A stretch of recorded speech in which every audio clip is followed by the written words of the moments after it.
And now for a terrible cold edition of Star Trek Picard. Um, Episode 7, Monsters, was a weird pseudo fairy tale where Picard is talking to a counselor in his mind who looks kind of like Rios but isn't. And he had a movie edition Star Trek outfit, which was interesting, except not quite, because it didn't have the striped pattern. It was just sort of the gray, similar to the Cillian uniform. So I thought maybe it was a Cillian. The gray without the stripes. Sometimes they had the pattern. Sometimes they did. This one was more like that. Yeah, and there's another version of Picard where he tells a story about about a princess and a queen and a prince, and Picard's obviously the prince. And they're in the chateau thing because that set's easy to use. There's like monsters chasing them, and the Romulan lady goes inside she goes inside his mind to try to get him out of there, and basically rescues like the kid version, and then the other one, and then it's spoilers, I guess. Whatever.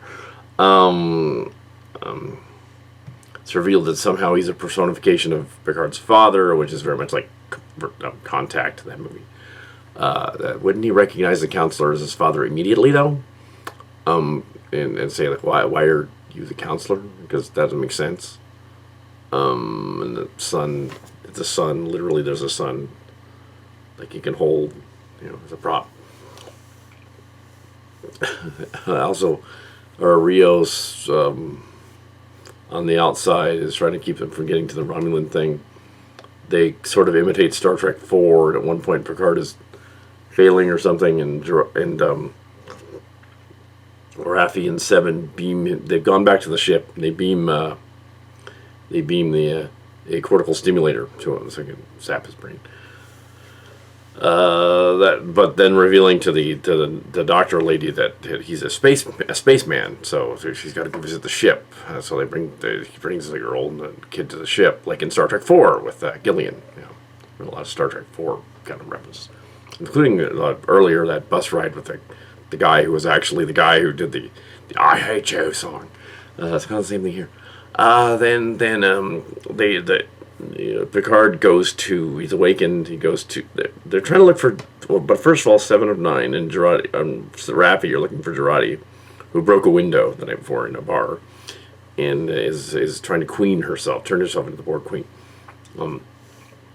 Slowest assimilation ever, because in the first Contact movie, people were instantly Borg.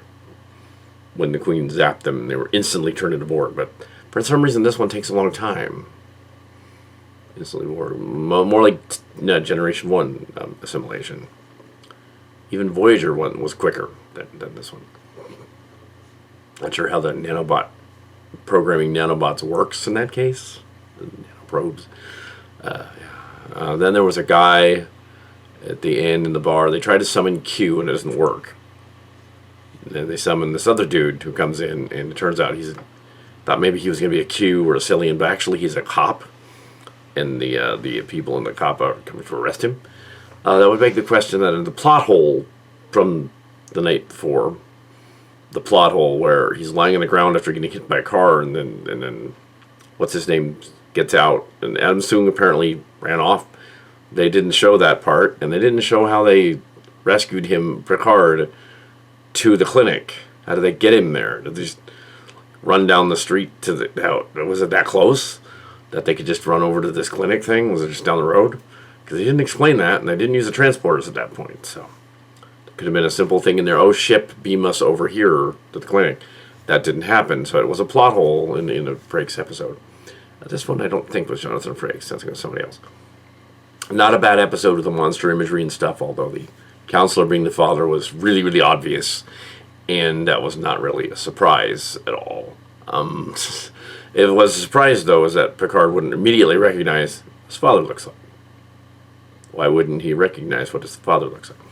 He was trapped inside a thing in the bottom of the house, and he's stuck, and the father guy rescued him. The mother was having like hallucinations about monsters or something.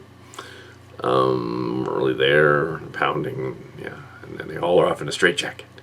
But yeah, in the space story, fantasy queen story. But yeah, you'd think he would know what his dad looks like. So it's weird. Anyway, so yeah, I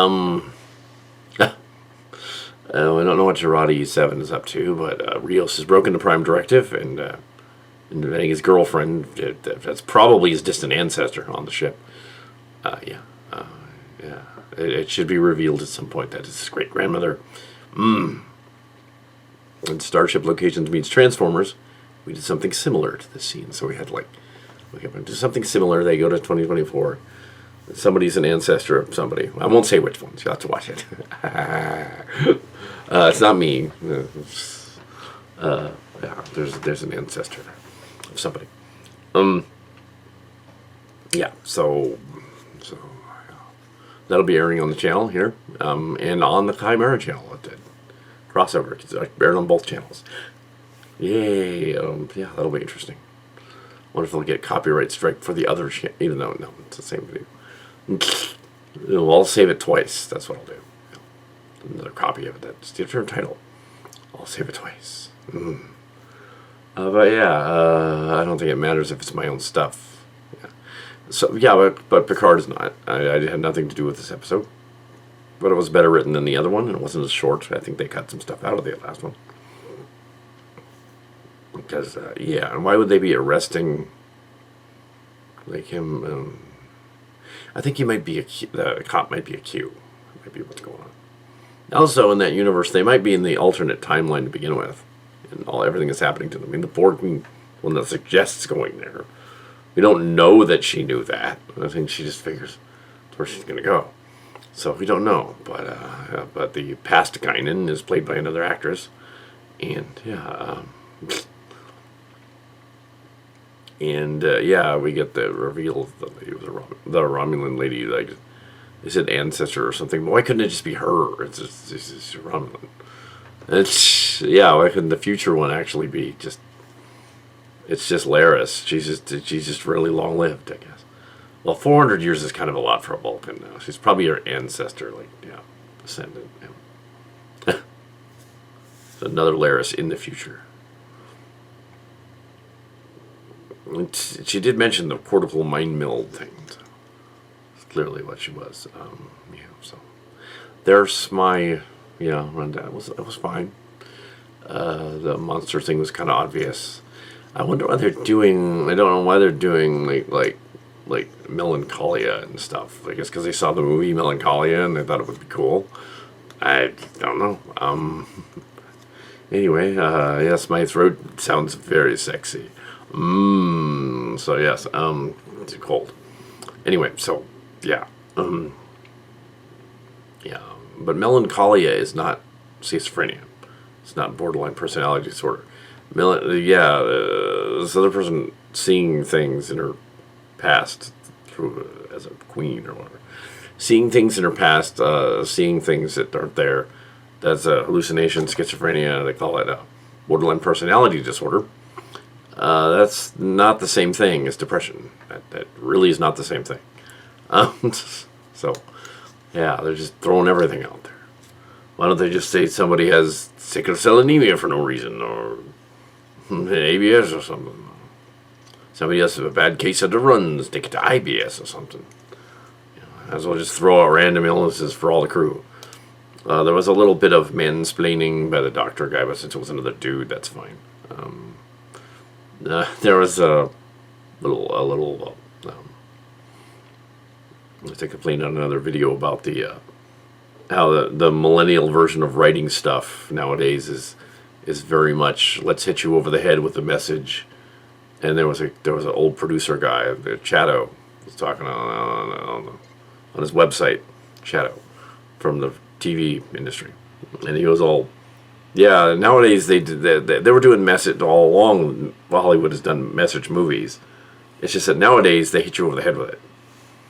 Nowadays it's like, okay, we have to like explain it over and over again to you, because if you won't get it, and yeah. So here's the message. Here's the message. Here it is again. Here's the message. And it's like, no, you don't need to do that. People aren't dumb. They figure it out. It's like the clever writers that wrote the Batman remake.